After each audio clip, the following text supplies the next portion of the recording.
Ovaries में swelling हो गई है, सूजन हो गई है, तो उस कंडीशन में लेडीज की बॉडी में क्या ऐसे चेंजेस दिखते हैं, क्या ऐसे लक्षण दिखाई देते हैं जिससे लेडीज श्योर हो जाती हैं कि उनकी ओवरीज में स्वेलिंग हो गई है। तो चलिए सबसे पहले हम यहाँ पे बात करते हैं।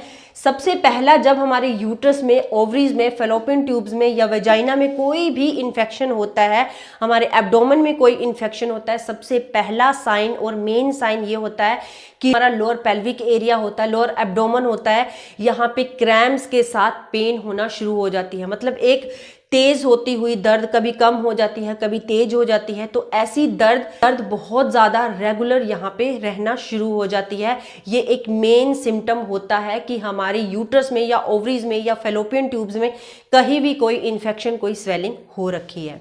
तो सेकंड वन हम बात करते हैं कि जब आप अपने पार्टनर के साथ सेक्सुअल एक्टिविटीज करते हैं तब आपको बहुत ज़्यादा पेन का सामना करना पड़ता है, और ये पेन जैसे जैसे स्वेलिंग बढ़ती है, ये पेन वैसे वैसे बढ़ना शुरू हो जाता है। और साथ में आपको सेक्स के टाइम यहाँ पे ब्लीडिंग का सामना भी करना पड़ सकता है।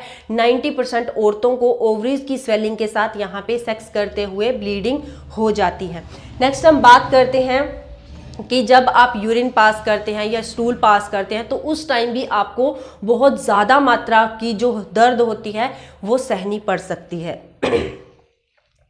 नेक्स्ट है वेजाइनल डिस्चार्ज। आपका वेजाइनल डिस्चार्ज शुरू हो जाता है। वेजाइनल डिस्चार्ज तो आपके यूट्रस में कोई भी प्रॉब्लम हो रखी है, या कोई फिब्रॉइड हो रखा है, कोई सिस्ट हो रखी है, या वेजाइनल इन्फेक्शन हो रखा है, या आपके फेलोपियन ट्यूब्स में, यूट्रस में, या फिर आपकी ओवरीज में किसी तरीके की कोई इन्फेक्शन, कोई सिस्ट या फिर कोई फाइब्रॉइड या फिर कोई स्वेलिंग हो रखी है, तो जो वेजाइनल डिस्चार्ज होता है ये कलर चेंज के साथ भी आ सकता है। जब स्वेलिंग, जब इन्फेक्शन बहुत ज़्यादा मात्रा में बढ़ जाता है तब इस डिस्चार्ज का कलर चेंज हो जाता है। अब कौन कौन से कलर आते हैं, जैसे लाइट येलो हो सकता है, डार्क येलो हो सकता है, डार्क ब्राउन कलर का हो सकता है, या फिर डार्क ग्रीन कलर का, लाइट ग्रीन कलर का। तो इस तरीके का ये कलर चेंज, डिस्चार्ज आपके वेजाइना से हो सकता है जब आपकी ओवरीज में किसी तरीके का इन्फेक्शन या कोई स्वेलिंग हो।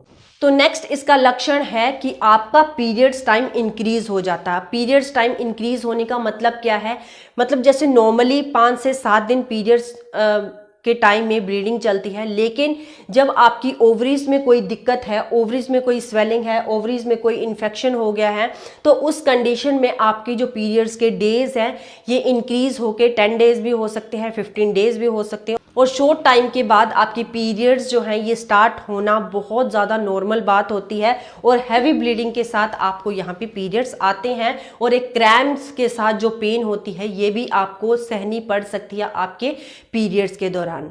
और बहुत सारे ऐसे छोटे मोटे सिम्टम्स हैं जो कि आपको कॉमनली यहाँ पे दिखाई देने लग जाते हैं जब आपके यूट्रस में या आपकी ओवरीज में कोई इन्फेक्शन, कोई स्वेलिंग हो रखी हो। जैसे कि वर्टिगो, मतलब कि चक्कर आना शुरू हो जाता है, आपको मितली आना शुरू हो जाती है, जी मचलाना शुरू हो जाता है, नोजिया वोमिटिंग रहना शुरू हो जाती है, या फिर बार बार आपको फीवर होना शुरू हो जाता है, आपकी बॉडी का टेम्परेचर हाई रहना शुरू हो जाता है।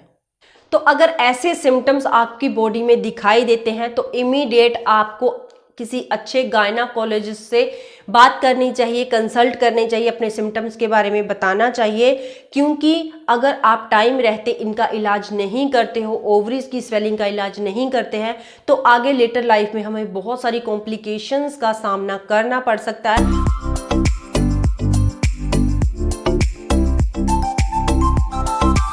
में, फेलोपियन ट्यूब्स में और पेल्विक एरिया में, साथ में लोअर एब्डोमेन में भी यहाँ पे स्वेलिंग, इन्फ्लामेशन रह सकती है, जो कि बहुत ज़्यादा असहनीय दर्द यहाँ पे कॉज करती है। दूसरा है कि यहाँ पे ओवरीज में एब्सेस बन सकता है, मतलब कि कोई भी फोड़ा फुंसी बड़ी बन सकती है जो कि बहुत ज़्यादा पेन करने वाली हो सकती है, या फिर यहाँ पे फिब्रॉइड भी बन सकते हैं। ओवरी टोर्जन्स होने लग जाते हैं कि फेलोपियन ट्यूब्स में भी साथ साथ में स्वेलिंग होने का डर रहता है, और अगर फेलोपियन ट्यूब्स में यहाँ पे स्वेलिंग रहना शुरू हो गई तो यहाँ पे ब्लॉकेज भी हो सकती है, जिसकी वजह से एक्टोपिक प्रेगनेंसी यहाँ पे होने लग जाती है, या फिर लेडीज में इनफर्टिलिटीज का उनको सामना करना पड़ सकता है। उनको फ्यूचर में कभी भी बच्चा नहीं हो सकता है अगर आप इसकी स्वेलिंग की तरफ, इसके लक्षणों की तरफ ध्यान नहीं देते हैं। वीडियो आपको कैसी लगी प्लीज एक छोटा सा कमेंट करके मुझे जरूर बताना। Thank you very much.